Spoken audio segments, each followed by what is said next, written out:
जोहार झारखंड। आज 12 सितंबर 2020। आज हम आपको हिस्ट्री वन लाइनर जो मैं चला रहा हूँ उसमें आज मैं आपको फिर इम्पोर्टेंट पॉइंट लेकर आ रहा हूँ जो सभी प्रकार के प्रतियोगी परीक्षाएं SSC, railway, BPSC, JPSC, UPSC एवं सभी समान ज्ञान वाले जो जीएस कॉमन पेपर है उसके लिए अब तो ये इम्पोर्टेंट पॉइंट है जो परीक्षाओं में पूछे जाते हैं। तो मेरा ये जो ये प्रयास है वो आप तो स्टार्टिंग से ही एक इनपुट लेवल पर काम कर रहा है ताकि बच्चे तो जितना डाटा फीड रहे हैं दिमाग में तभी बच्चे ऑप्शन देखकर सही ऑप्शन तो चुन सकते हैं। और उसका अगला स्टेज जो होता है वो मेंस परीक्षा होता है जिसमें हम तो लिखना पड़ता है। जैसे हम जानते हैं कि 9th में क्लास के बच्चे तो ऑब्जेक्टिव एग्ज़ाम होता है, तो 10th क्लास के बच्चे तो सब्जेक्टिव एग्ज़ाम होता है। उसी प्रकार 11th वाले बच्चे तो ऑब्जेक्टिव एग्ज़ाम होता है, फिर 12 वाला में ऑब्जेक्टिव और सब्जेक्टिव मिक्स होता है। तो इसलिए मैं जो है आपको 1 लाइन के रूप में या 2 लाइन के रूप में शॉर्ट आंसर तो जो मैं दे रहा हूँ वह उसको आप सुनिए, बार बार सुनिए और पूरा सुनिए ताकि ज़्यादा सुनना, पूरा सुनने से ही आप तो रिवीजन कर पाइएगा और उसके बाद नोट्स बना सकते हैं। तो इसी के साथ मैं आप तो आज का नया टॉपिक जो है मैंने जो कलेक्शन किया है हिस्ट्री से वो आपके साथ साझा कर रहा हूँ। वज्रयान बौद्ध धर्म में बुद्ध या बोधि शब्द की संधनी तो तारा कहा जाता था।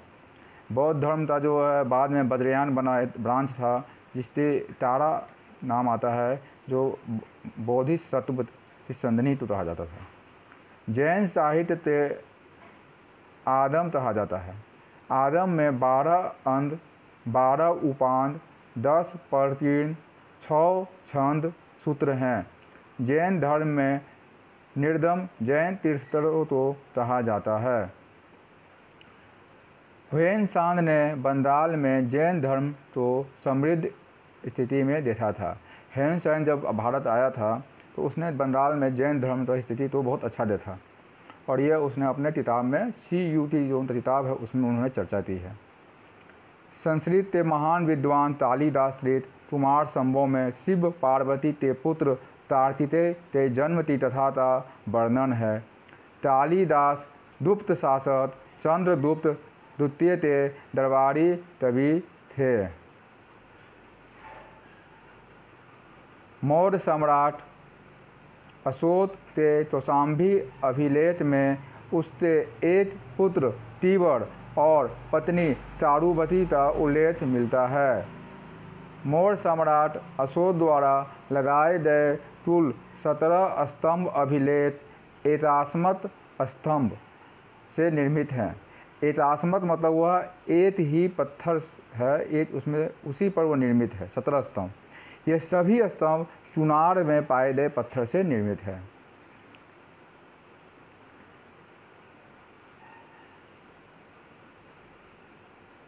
प्रशासनिक सुविधा हेतु अशोक का साम्राज्य 5 प्रांतों उत्तरापथ, अवंती राष्ट्र, कलिंग, दक्षिणापथ और प्राच्य में विभक्त था।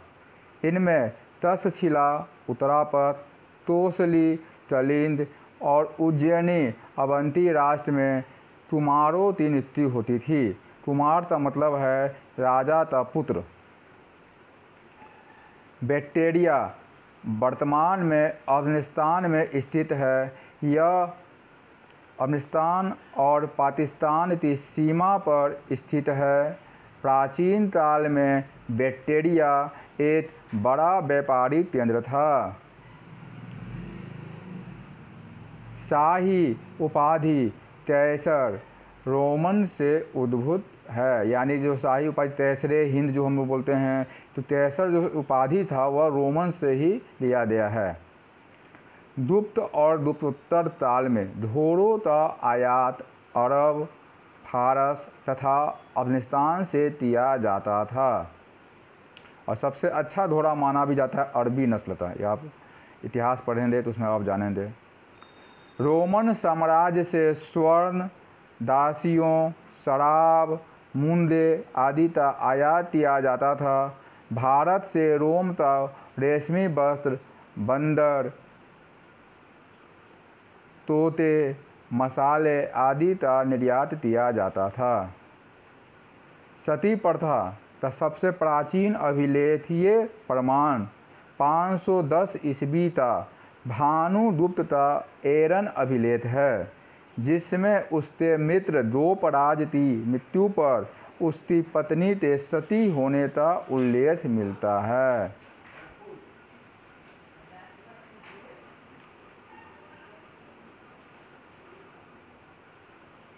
जैन विद्वान हेमचंद्र के निर्देशन में चालुक्य राजा कुमारपाल ने जैन सुधार आरंभ किया। प्राचीन एवं पूर्व मध्यकालीन भारत में व्यापार आदि चार श्रेणियों द्वारा संपन्न किया जाता था।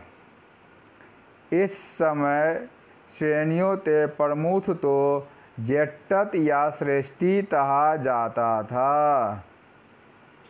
उत्तरी भारत में गुप्तोत्तरकालीन सामाजिक संरचना जातियों की वृद्धि से विशिष्ट है। यानी आप जान रहे हैं कि जितनी भी जाति जो है, जातियों तो बनना जो है सबसे ज़्यादा उत्तर गुप्तकाल में ही हुआ। और राजतरंगिणी में इस समय 64 उपजातियों का वर्णन मिलता है। स्वयंवर गांधर्व विवाह का विशेष रूप था। खिलजी वंश के शासक अलाउद्दीन खिलजी के समय भू राजस्व की दर सर्वाधिक थी। 50% भूमि कर के साथ चराई तथा धरी कर का भी वसूली की जाती थी। 15वीं और 16वीं शताब्दियों के भक्ति संतों द्वारा जाति व्यवस्था की शुद्धि तथा धार्मिक कर्म कांडों की निरर्थकता पर जोर दिया गया है।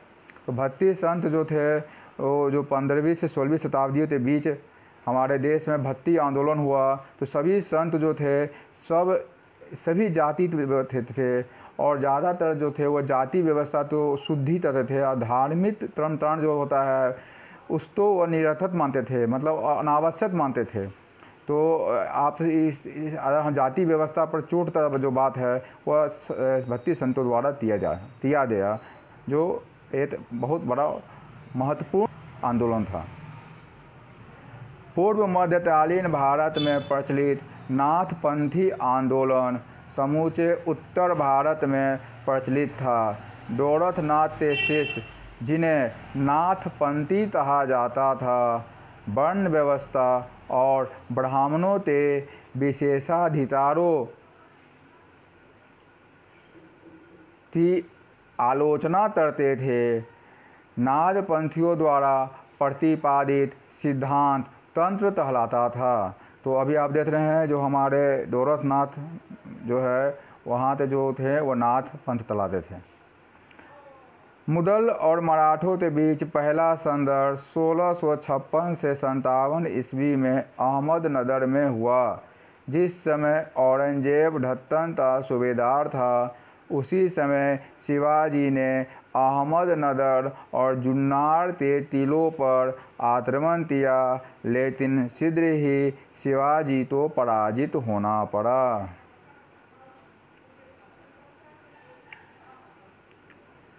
मुगल काल में मीर बख्शी सैन्य विभाग का सर्वोच्च अधिकारी होता था। इसका प्रमुख कार्य सैनिकों की भर्ती, उसका हुलिया रखना, रसद प्रबंधन, सेना में अनुशासन रखना, सैनिकों के लिए हथियारों तथा हाथी घोड़ों का प्रबंधन करना आदि होता था। दास्ताने आमिर हमजा मुगल काल का पहला चित्र संग्रह था। इसके लिए चित्र बनाने का कार्य हुमायूं ने मीर सैयद अली और ख्वाजा अब्दुल समद को सौंपा। पुर्तगालियों द्वारा भारत लाई गई तंबाकू की फसल की शुरुआत यहाँ मुगल सम्राट जहांगीर के समय 1604 और 5 में शुरू हुआ। अकबर के दरबार में आने के पूर्व मियाँ तानसेन रीवा के राजा रामचंद्र बघेल के सेवा में थे।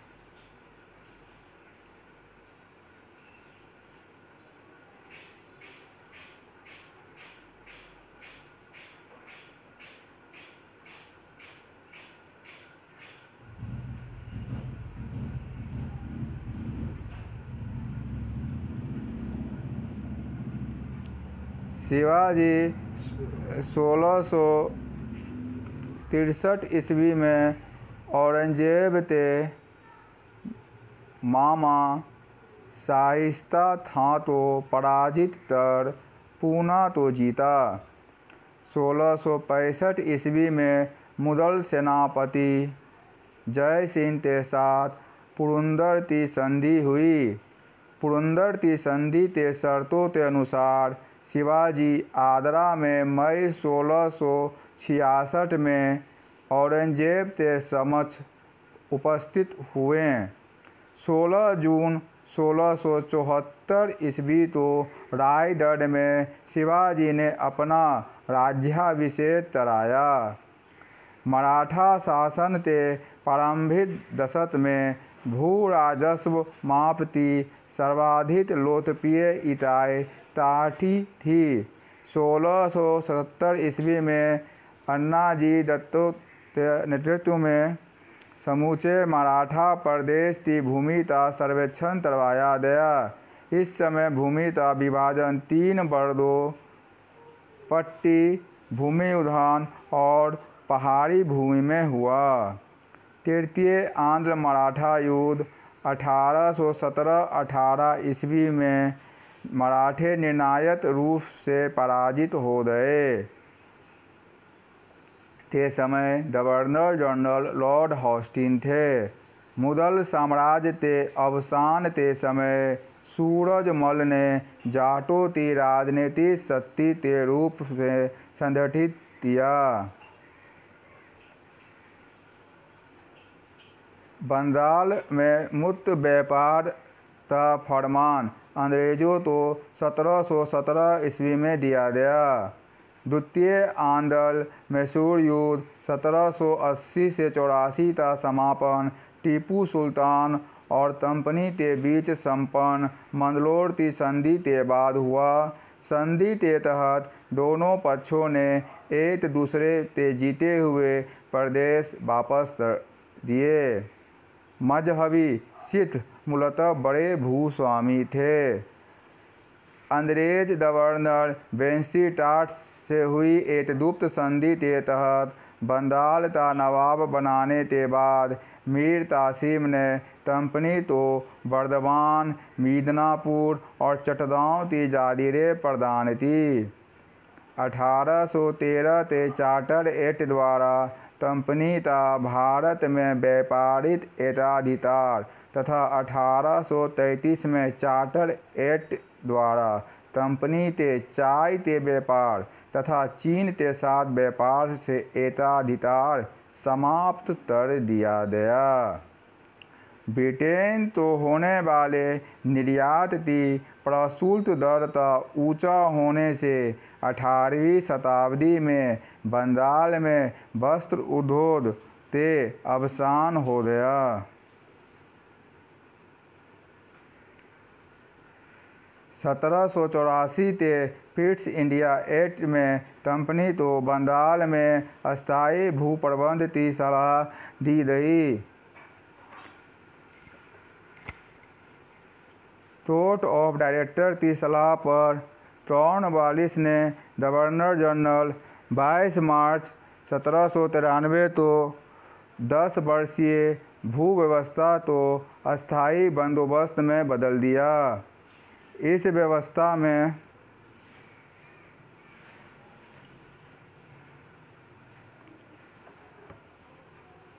तहत जमींदारों तो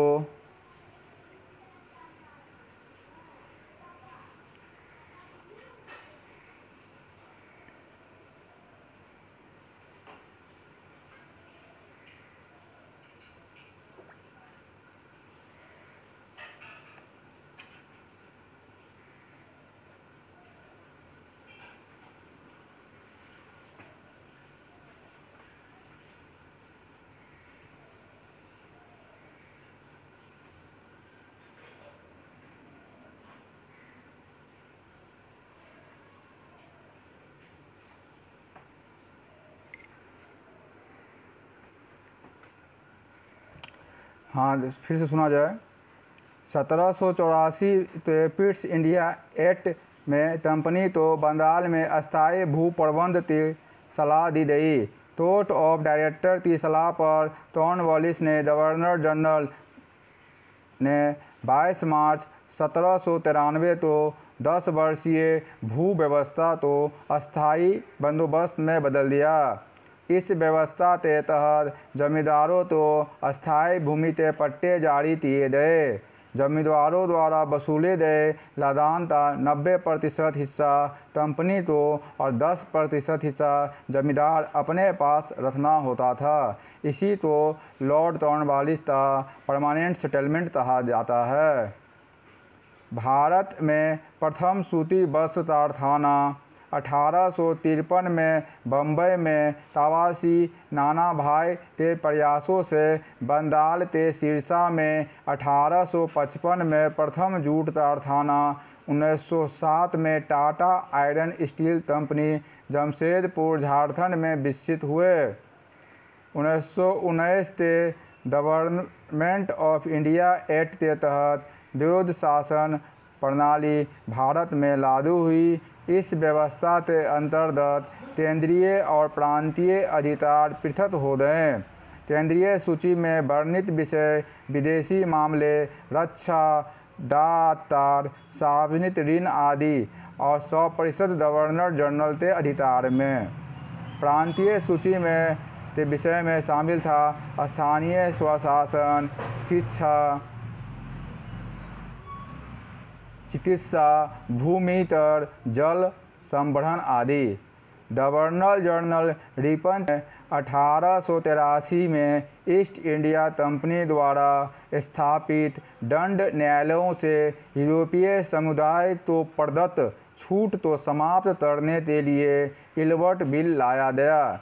इस बिल के सिफारिशों को लाने का उद्देश्य था जाति भेद पर आधारित सभी न्यायिक अयोग्यता शीघ्र समाप्त की जाए तथा भारतीय और यूरोपीय न्यायाधीशों की शक्तियों को एक समान कर दिया जाए।